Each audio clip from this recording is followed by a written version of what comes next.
Valsad city police મથકમાં રિક્ષા ચોરીની નોંધાયેલી ફરિયાદના આધારે ગણતરીના દિવસોમાં સિટી પોલીસે રિક્ષા સાથે આરોપીને કચીગામ ચેકપોસ્ટ ખાતેથી ઝડપી લાવી તારીખ 19 એપ્રિલ શુક્રવારના રોજ 3 કલાકે મળતી માહિતી મુજબ વલસાડ જિલ્લામાં મિલકત સંબંધી ગુનાઓ અટકાવવા અને બનેલા ગુનાઓને શોધી કાઢવા માટે ચોરીઓના ગુનામાં સંડોવાયેલા આરોપીની ધરપકડ કરી ગુનાઓ ડિટેક્ટ કરવા માટે વલસાડ જિલ્લા પોલીસ વડાની સૂચનાના આધારે વલસાડ સિટી પોલીસ સ્ટેશનના પોલીસ કોન્સ્ટેબલ હરદીપસિંહ હેતુબા તથા સહદેવસિંહ પ્રવીણસિંહ નાઓને બાતમી મળી હતી કે વલસાડ સિટી પોલીસ મથકમાં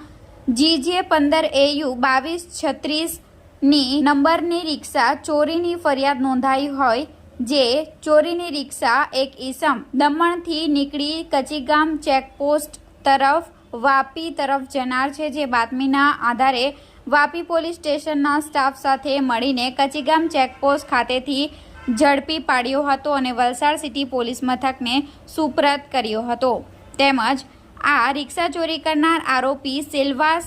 પોલીસ સ્ટેશન, મોટી દમણ કોસ્ટલ પોલીસ સ્ટેશન તેમજ ભિલાડ પોલીસ સ્ટેશનમાં પણ ગુનાહિત પ્રવૃત્તિઓ ધરાવતો હોવાની માહિતી મળી હતી.